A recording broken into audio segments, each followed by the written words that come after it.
Hoje nós vamos falar de um assunto que diz muito respeito à nossa nação, o Brasil, mas diz respeito do lado negativo, ou seja, não é uma coisa boa que acontece no nosso país, a idolatria.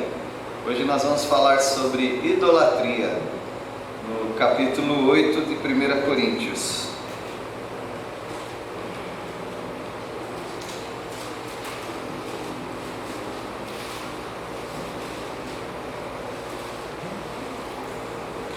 Primeira Coríntios, capítulo 8.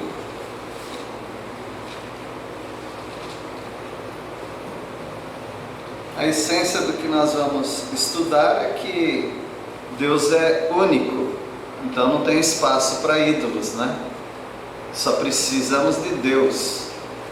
Claro que na pessoa de Jesus Cristo, do Pai e do Espírito Santo. Nós aprendemos também nesse capítulo que a ignorância é muito grande. Ela não era grande só na Grécia Antiga, que é o contexto aqui, mas ela é muito grande no nosso país e ela é grande no mundo inteiro.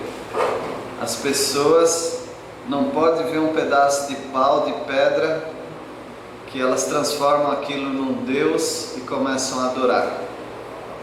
Parece tão simples, mas as pessoas ainda são ignorantes a esse respeito. E nós aprendemos que o escândalo é real, ainda mais no contexto que Paulo vivia, e era um contexto de muita idolatria. Ele vivia na cidade, viviam na cidade de Corinto. Corinto era uma cidade portuária. Quem vinha do Egito, da Alexandria, passava por Cesareia, são portos famosos, né? Pela ilha de Creta, ele ia margeando a Ásia Menor e chegava ali num istmo. Istmo quer dizer, se tem duas ilhas ou duas montanhas e um fio de água assim, no meio do mar. Então era um corredor obrigatório e eles passavam por ali. Ali era a cidade de Corinto. E a cidade de Corinto era uma cidade que tinha duas coisas que era efervescente, ou seja, era muito. Um era a idolatria. Eles eram muito idólatras. E a outra, imoralidade sexual.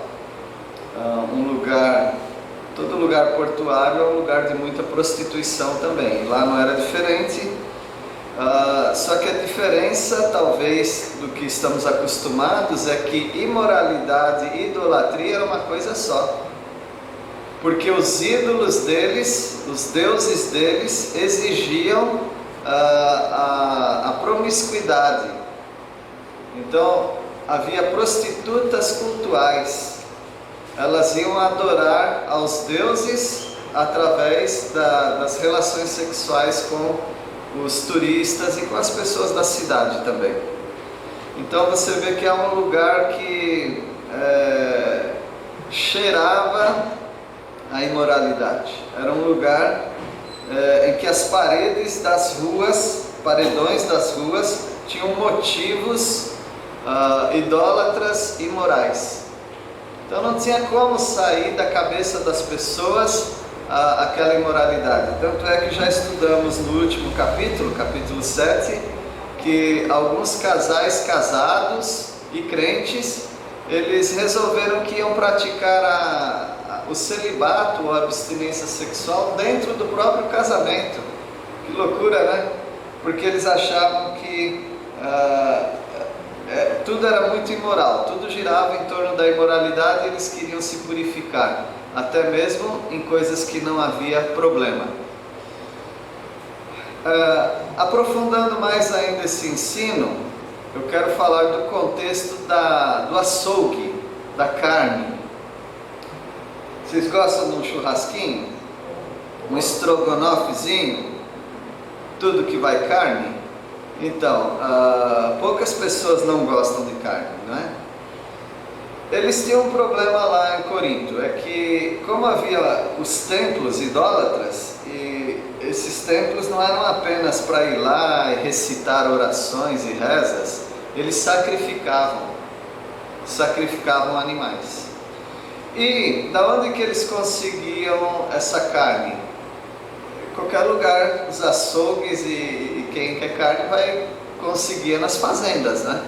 Então havia os fazendeiros que tinham o seu gado e eles ou vendiam ou doavam essas carnes para os templos. Então os templos eram grandes comerciantes ou compradores dessas carnes. Então os fornecedores, eles vendiam e até doavam, porque muitos deles eram também devotos àqueles deuses, eles doavam aqueles sacrifícios, aquelas carnes, eles tinham aquelas festas. Muito bem. Imagina um crente vivendo nesse contexto. Ele tinha dificuldade, inclusive, de ir ao açougue, ao lugar onde comprava carne. Por quê? Tinha aquele monte de carne pendurada, aqueles quartos, né, de bovinos lá. Ele ficava preocupado. Bom, aqui está metade de um boi, mas cadê a outra metade? Será que a outra metade está pendurada aqui também? A outra metade foi lá para o sacrifício. Então ele ficava na preocupação, e Paulo falou, não é para chegar lá e perguntar, essa carne aqui foi sacrificada ou não? Não aquela propriamente, né, mas a parte do boi, será que ela foi sacrificada? Será que a outra parte foi para o templo? Não tinha uma plaquinha ali, carne sacrificada, carne não sacrificada, não havia isso daí. Então, ou você pega e come sem problema, ou você nem entra no açougue, porque para não ficar perguntando e para não ficar tendo problema de consciência. Essa era a dificuldade deles. Eu não sei se aqui tem, né? Em São Paulo tinha aqueles docinhos de Cosme e Damião. Tem aqui na região? Tem também, né?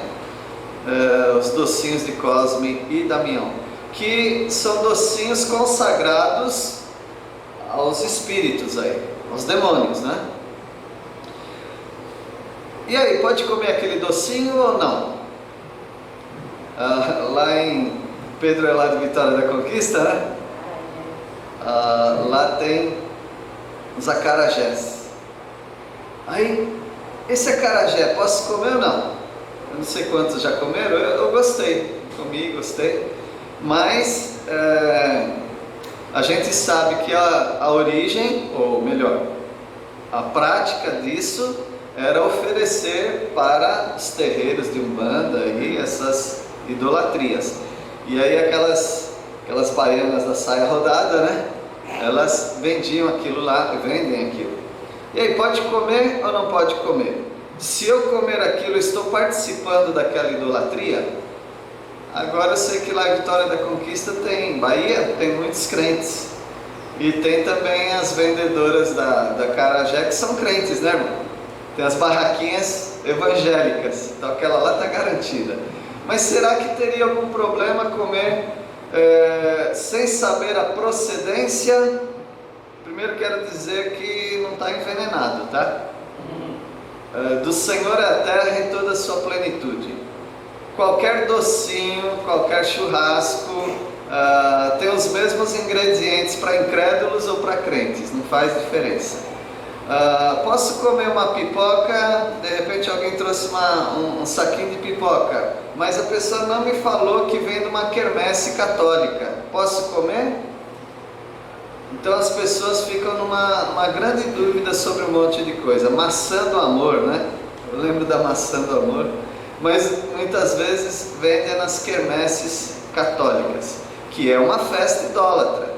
O que nós não podemos fingir é que uma quermesse não tem, é só um comércio, não tem uma idolatria. Sim, tem total idolatria, ali tudo é consagrado. Então eles tinham esse problema. O apóstolo Paulo, ele vai dizer claramente sobre como eles têm que agir. Nós vamos ler o primeiro versículo. Bom, antes eu quero dar alguns dados para vocês sobre o quanto para o mundo é importante a idolatria, os ídolos. Fazendo algumas pesquisas, eu tinha uma curiosidade em saber quantos santos católicos há.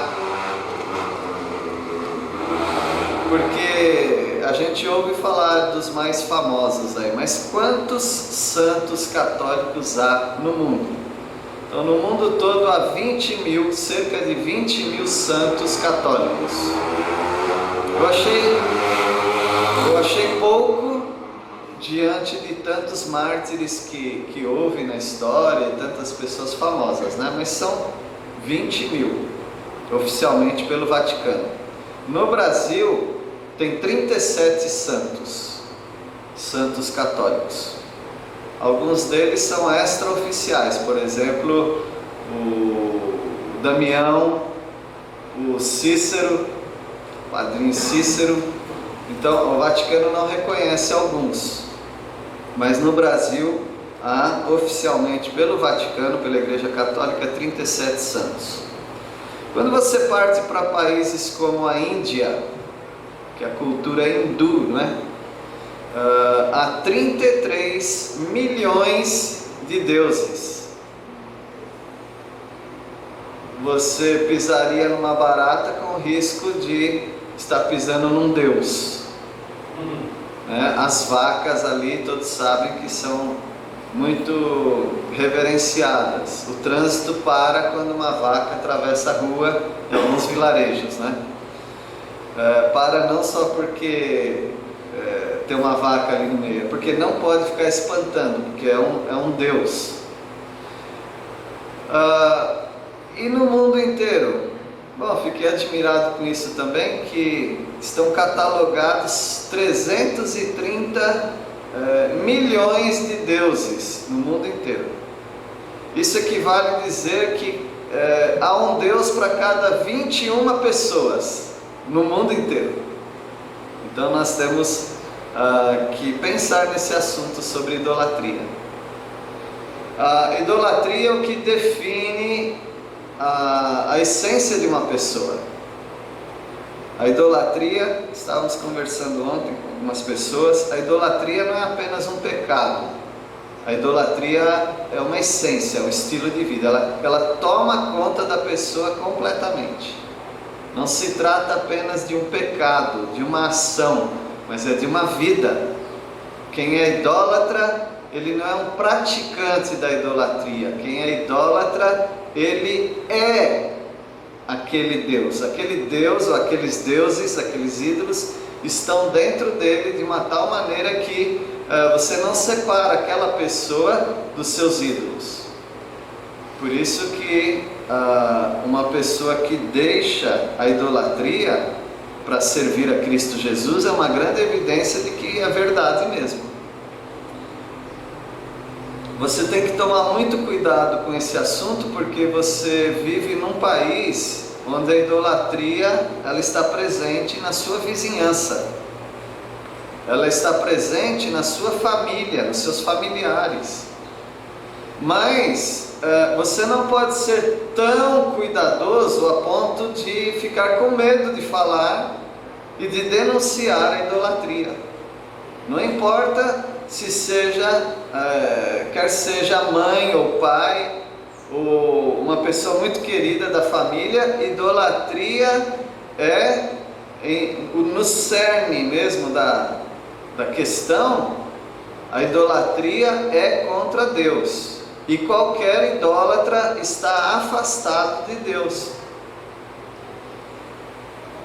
Ele poderia vir na nossa igreja ou em outra igreja evangélica e estar no meio dos crentes e dizer assim: eu nem vou na igreja lá onde tem os ídolos.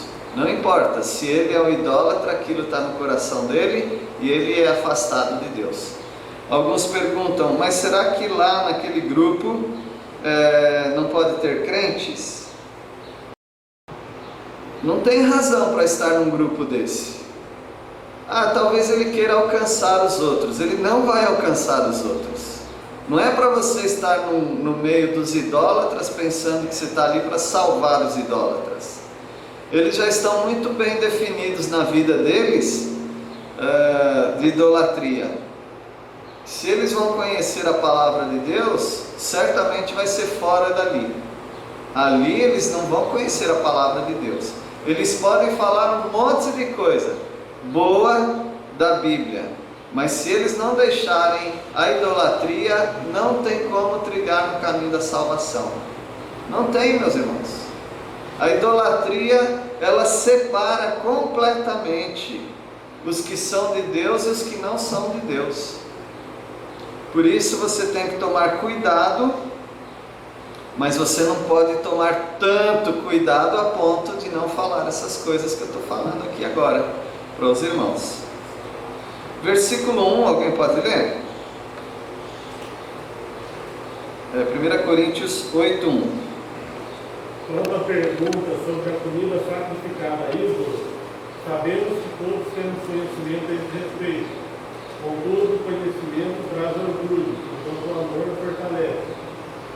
O apóstolo Paulo ele é cuidadoso nesse sentido, em que cada um seja humilde sobre o assunto, porque eles têm perguntas.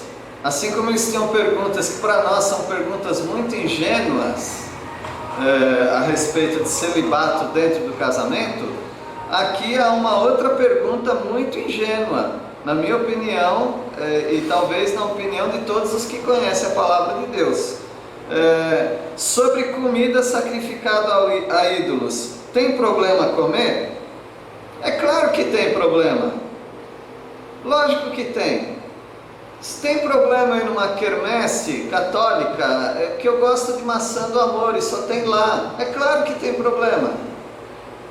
Agora eu estava numa cidade em que tinha as festas de quermesse à noite, mas durante o dia aquelas barraquinhas ainda estavam abertas para o público, não tinha faixa, nada, era simplesmente comércio. Eu ainda estou em dúvida se um crente poderia ir lá, por exemplo, para comer alguma coisa durante o dia, né? Eu não sei, eu mesmo não ficaria escandalizado, mas eu sei que talvez alguns ficariam. Não é a festa em si, é apenas uma barraquinha de comércio durante o dia.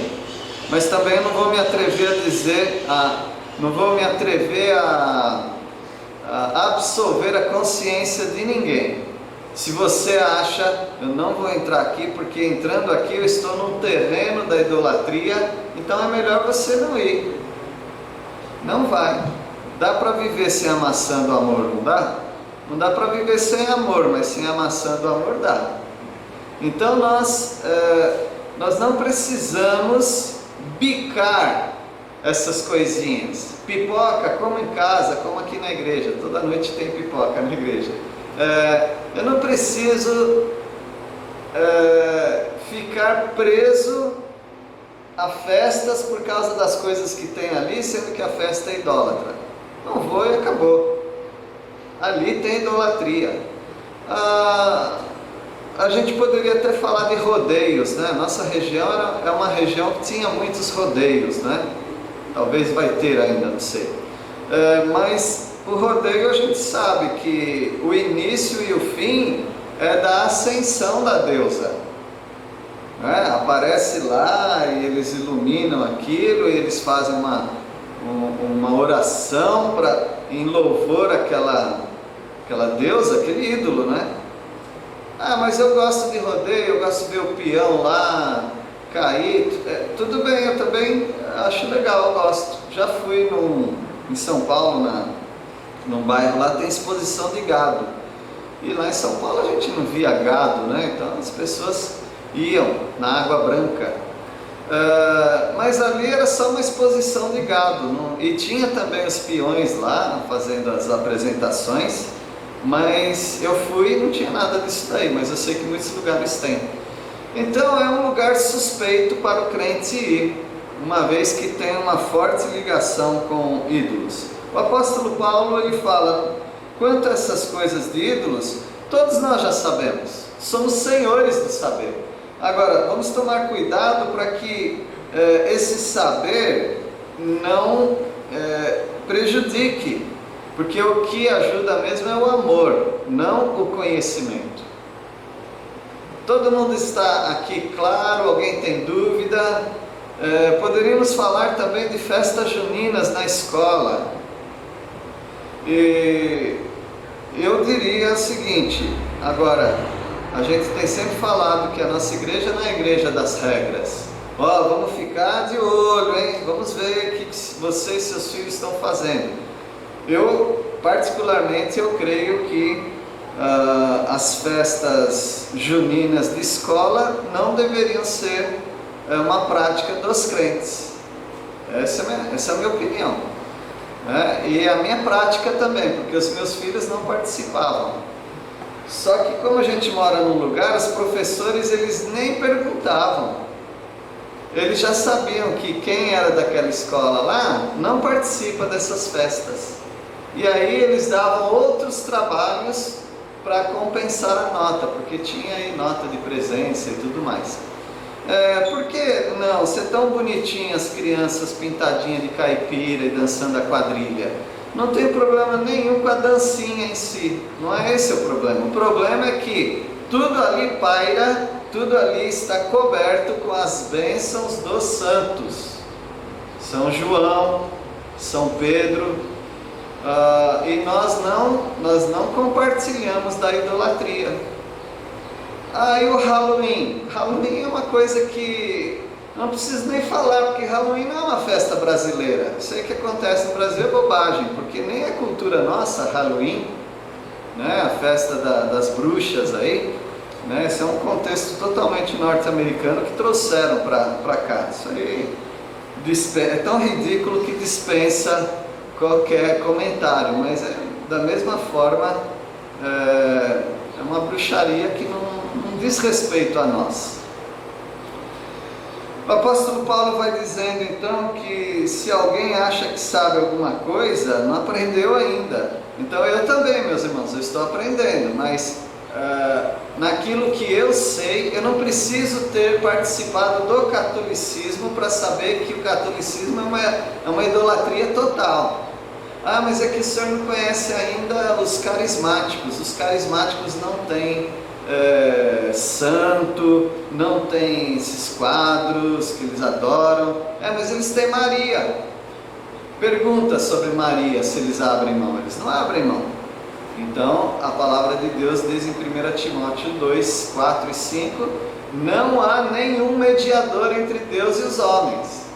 Se elas se colocaram Maria, mãe de Jesus, como mediadora entre Deus e os homens, isso é idolatria.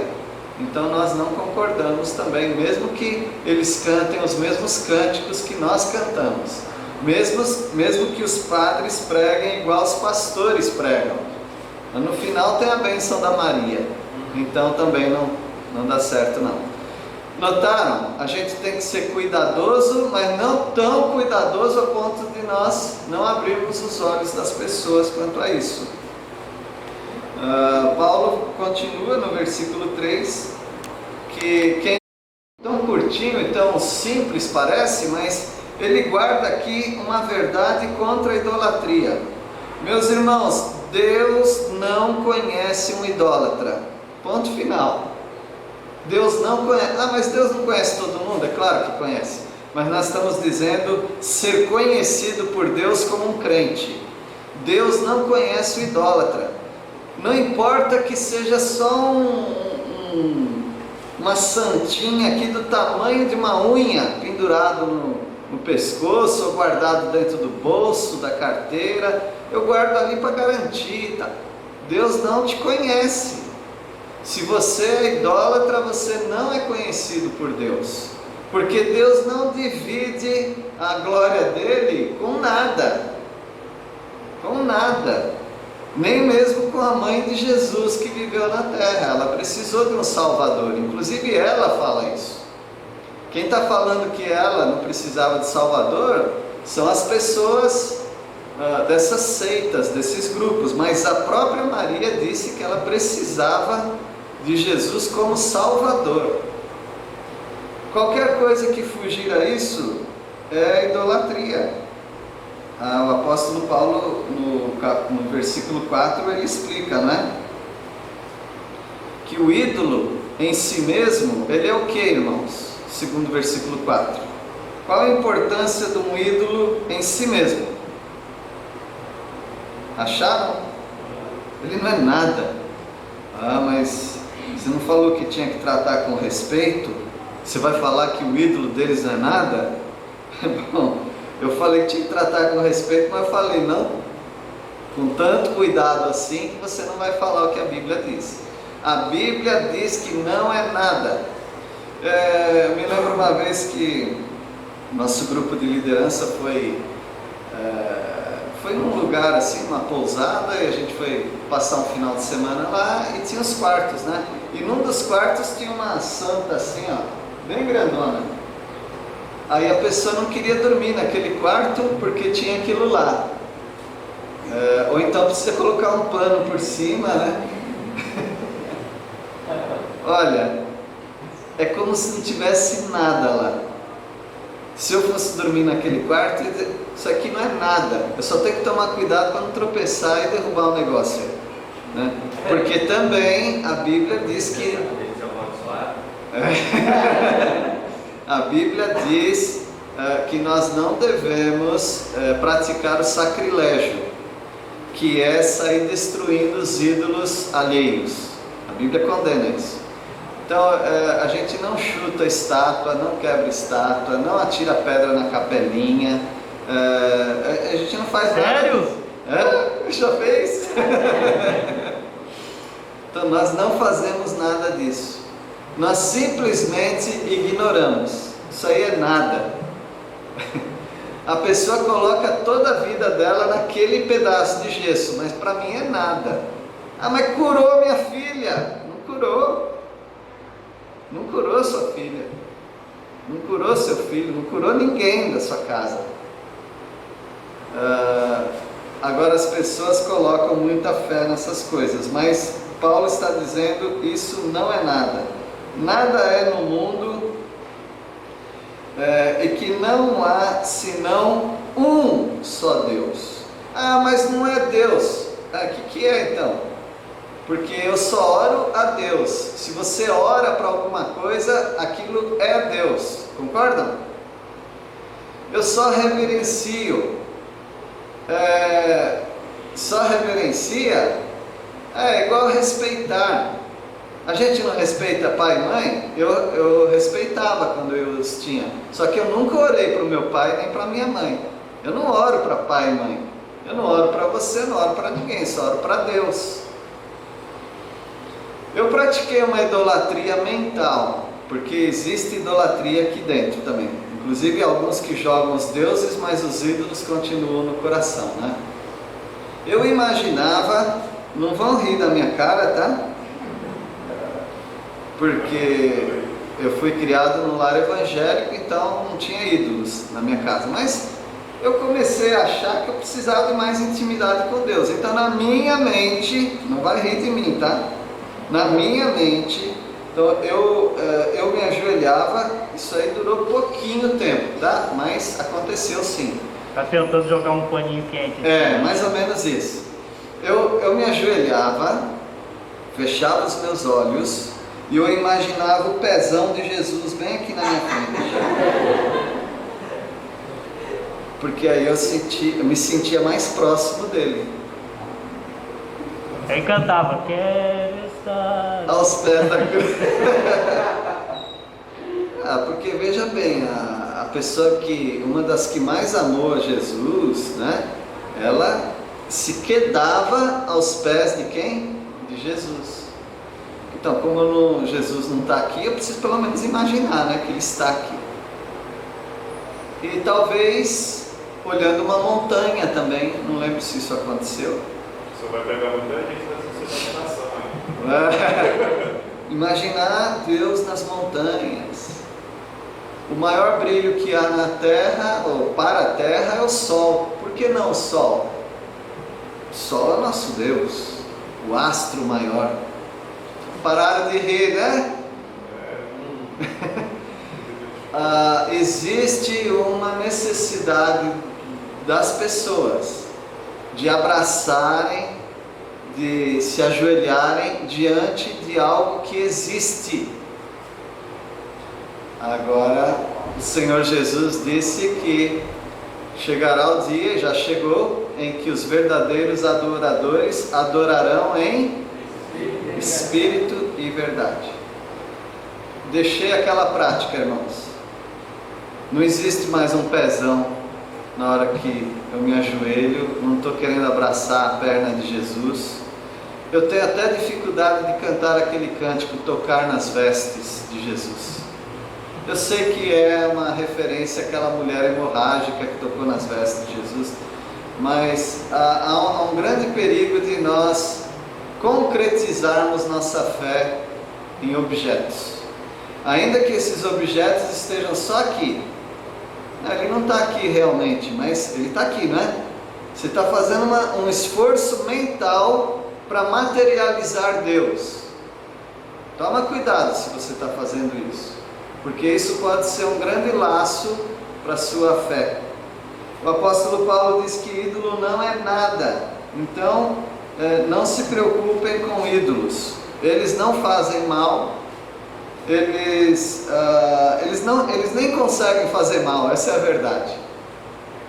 Eles têm boca, mas não falam. Tem nariz, mas não cheira. Tem ouvido, mas não ouve. Tem mãos, mas não apalpam. Tem pés, mas não andam. Eles são só um boneco. Feito por quem? Tem uma fábrica, né? Já visitei fábrica assim para comprar caneca, mas tinha um monte de santos enfileirado, em série, sem pintar ainda. É isso aqui que o pessoal adora? Vem da mão de um artífice, mão de um artista. Então o apóstolo Paulo ele trata assim a idolatria. É assim que você deveria tratar também. Por isso não tome tanto cuidado assim, pensando, mas eu vou ofender alguém. Claro que você vai ofender alguém, só não vai ofender se não falar. E mais na hora que jogaram uma pinha perto de cima dele, aí muda tudo. Muda, a água aumenta. Então, no versículo 5 o apóstolo Paulo então, ele disse que tem uns que se chamam deuses. Peraí. Se o objeto não fala, não se move, não faz nada, por que ele se chama Deus? Opa, aqui entrou um princípio novo. Ao mesmo tempo que não é nada, aquele objeto, aquele gesso, aquele pau, pedra, também tem ali dentro alguma coisa muito especial, demônio. Por trás ou por dentro, não sei, porque é uma parte invisível. Na realidade de um boneco, de um chamado ídolo, ele se chama ídolo. Notem bem, o apóstolo Paulo não está dizendo assim, porque ainda há também alguns que os chamem deuses. Ele não está falando que tem gente que está chamando aquilo de Deus. Isso é verdade, mas não é isso que ele está falando. O que ele está falando? Que há alguns que se chamam deuses. Ou seja, tem alguém por trás daquela matéria que está se chamando Deus, e é um demônio, ou são vários demônios. Então, um adorador de um boneco, de um gesso, ele para nós não é nada, mas ao mesmo tempo aquilo é uma... Lembra da palavra que eu falei aqui, que ele junta o durepox, como é que chama? Alguém lembra? Amálgama. Um adorador de um ídolo, ele se junta igual o durepox, e você não sabe mais qual a parte cinza e qual a parte palha. O catolicismo, 37 no Brasil, 33 milhões na Índia, 330 milhões no mundo inteiro. Então não dá para passar desapercebido. As pessoas acreditam realmente que elas estão falando com uma divindade. Mas aí o apóstolo Paulo volta a falar dos crentes. Todavia, para nós, não para eles, meus irmãos, para nós os crentes, quantos deuses há? Só um, o Pai, de quem são todas as coisas e para quem existimos. Quantos senhores há? Só um, que é Jesus Cristo. Esse é o nosso conhecimento, mas não é o conhecimento dos idólatras. Eles estão piamente quer dizer, com toda piedade, eles estão adorando alguma coisa que eles creem ser uma divindade. Eles amam aquilo, como se diz, eles amam de paixão. Se precisasse subir uma escadaria com muitos degraus de joelho e deixar o joelho em carne viva, muitos desses adoradores fariam isso sem hesitar. Se precisasse dedicar um filho para um desses deuses, eles dedicariam. Se fosse para deixar o cabelo do menino crescer até a cintura, sem passar tesoura, eles fariam aquilo. Eles fariam qualquer tipo de promessa para agradar aquele Deus deles. Mas para nós não é assim. Para nós é uma grande bobagem isso. A ignorância é muito grande. No versículo 7 o apóstolo Paulo fala: entretanto não há esse conhecimento em todos. Saibam disso, meus irmãos. Nem todos têm esse conhecimento. Para você pode ser uma coisa muito fundamental, muito simples. Só existe um Deus, não existem ídolos e ponto final. Mas não é assim para todos. Se eu perguntasse aqui, quem aqui tem um familiar que dá muita importância para esses deuses, esses ídolos, certamente teriam vários aqui que eles viveriam por isso. A tal ponto que uma pessoa moribunda, numa cama, já prestes a morrer, e você levasse o Evangelho de Jesus Cristo e falasse que só há um Deus, que ele deveria deixar todos os deuses imediatamente naquela cama, se entregar ao único Salvador de suas vidas, você sabe que eles recusariam isso? Então, para alguém segurar uma coisa até o último suspiro da sua vida, é porque aquilo é a própria vida dele, concordam?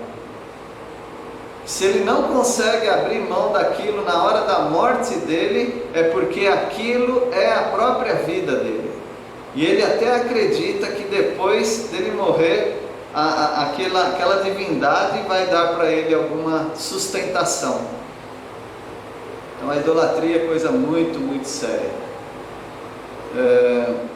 O apóstolo Paulo disse que alguns, eles têm até crentes, aqui no caso são os crentes, no caso das festas que eu já expliquei, por causa da familiaridade que eles tiveram, e talvez ainda tenha aquela familiaridade, eles têm problemas com esse sacrifício. A consciência deles é muito fraca e se contamina facilmente, a tal ponto que alguns nem comeriam carne mais. Não importa de onde que veio essa carne, eu não como mais carne. Por quê?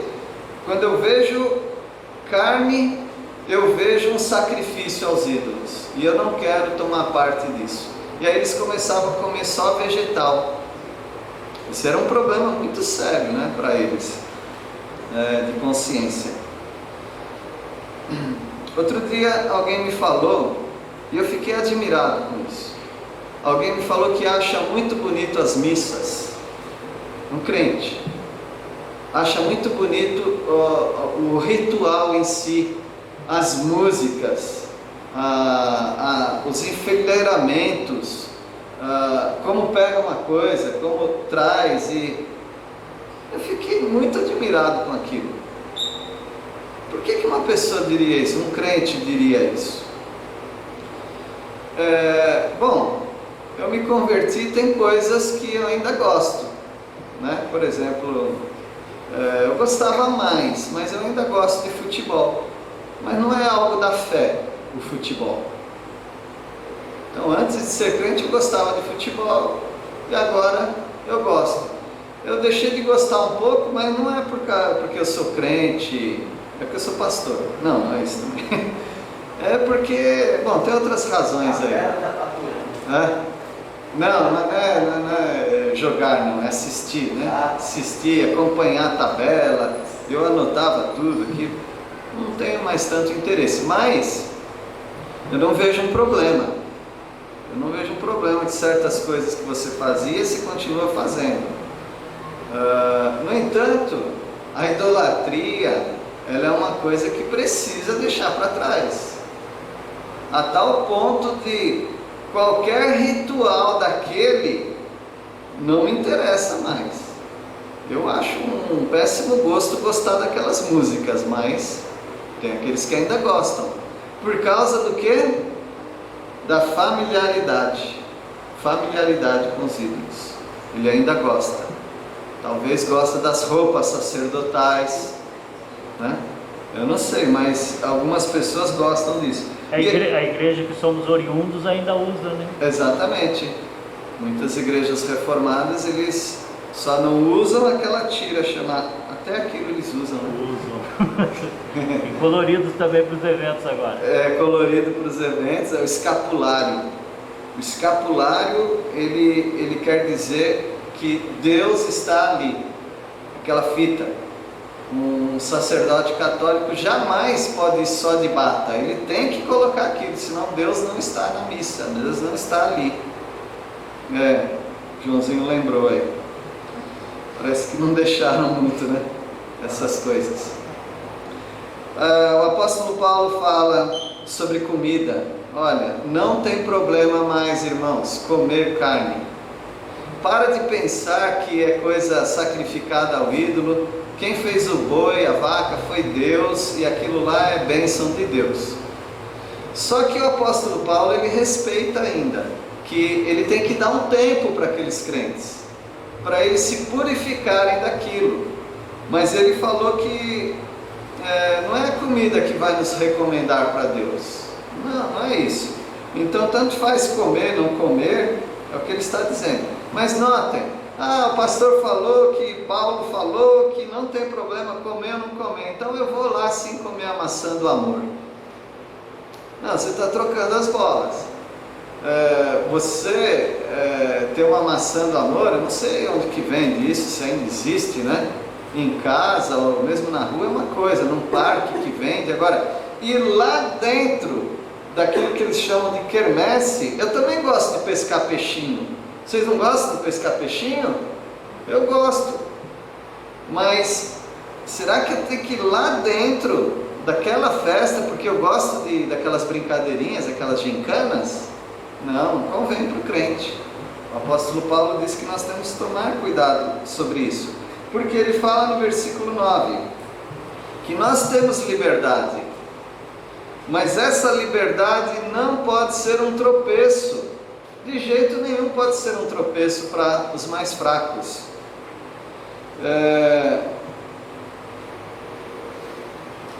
Ele diz assim, que se alguém te vir, se alguém observar e estiver passando aí numa rua e vir você numa quermesse, numa festa idólatra, o que aquela pessoa vai pensar? Bom, alguns não iam falar assim, o pastor deu uma doida nele, ficou com muita vontade de maçã do amor, coitado, foi lá comprar uma.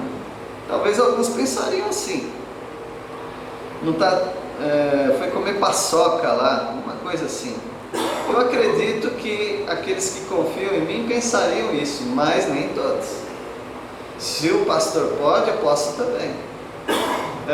Se ele está lá, ele ainda tem uma pitadinha de idolatria no coração dele, sendo que eu nem fui criado nesse meio, né?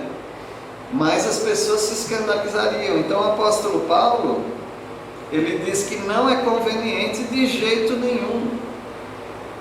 O que tem lá para comer é a mesma coisa que tem em todo lugar, mas ali é um terreno consagrado aos demônios. Então o crente não deve participar dessas coisas. Eu sei, tem muita gente muito boa e muitos crentes que fazem roupinha de festa junina, compram, alugam, fazem isso daí. Mas não importa, meus irmãos, aquele ambiente não vai deixar de ser idólatra só porque você não é idólatra. E essa familiaridade precisa ser muito bem repensada na sua vida, porque você que tem uma mente muito consolidada na fé, e não tem problema, você precisaria pensar no seu pequenininho que tem 3 anos de idade, 2 anos de idade, e que está todo ano participando dessas festas. Aí, quando ele tiver maior e tem a namoradinha com 10 anos de idade, né? E convida para ir para esses grupos, e não tem problema nenhum, porque eu participo das festas e fala tanto desses deuses, qual seria o problema?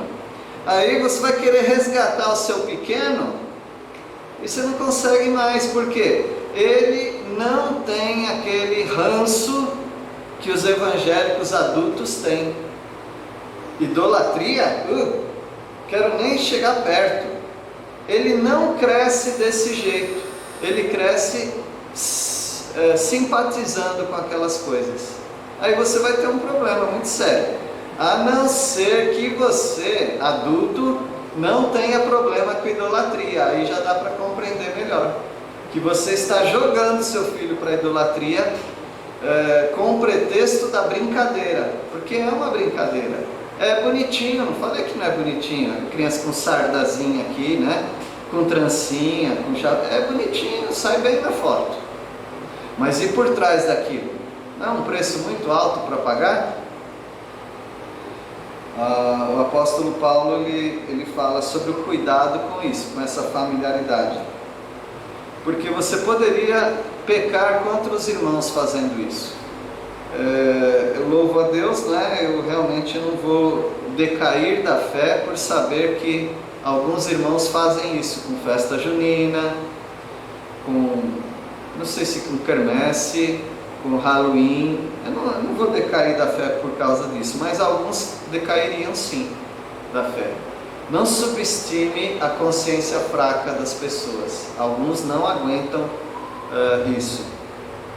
Daí o apóstolo Paulo fala no versículo 13, alguém pode ler? Pelo que se eu manjar escandalizar a meu irmão, nunca mais poderei estar-me, para que meu irmão se não escandalize.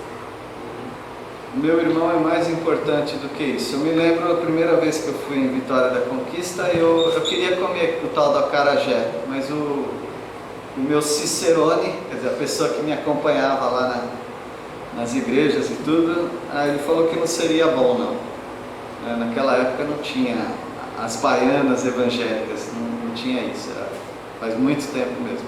Então eu respeitei aquilo. Eu não sou de uma região que tem acarajé, eu só queria experimentar o negócio, comer e tal, mas para ele era muito, muito importante. Um crente comer aquilo era sinônimo de participar e concordar com aquela festa idólatra. Então para mim tá bom. Alguns anos depois eu fui para lá e comi. Uma vez fomos juntos, né, Joãozinho? O pecador que estava com o senhor não tinha problema. Joãozinho comeu a acarajé lá. Então nós temos essas questões. Tem outras questões bem sérias no nosso meio. Então, o que a gente faz? Antes de fazer, pergunte. Se você está preocupado com a sua fé e com a fé de outras pessoas ao seu redor, pergunte. Seria um escândalo fazer isso? Pergunte. Tá bom? Que Deus nos abençoe. Tomem cuidado, mas não tanto cuidado. Vamos orar. Senhor, agradecemos porque o Senhor é o nosso único Deus. Agradecemos pelo Teu Filho amado Jesus Cristo, Teu Santo Espírito. Não são 3 deuses, apenas um. Nós reconhecemos, mesmo que não compreendamos completamente a Trindade. Mas, ó Pai, nós temos certeza que qualquer manifestação de idolatria é contra o Senhor. Por isso, afasta-nos e ajuda-nos a afastar outros da idolatria. Ajuda-nos, ó Pai, a não subestimarmos o poder que ídolos têm na vida das pessoas. Agradecemos, ó Pai, pela Tua palavra que claramente nos fala contra a idolatria e queremos andar segundo a Tua palavra. Nós oramos em nome de Jesus. Amém.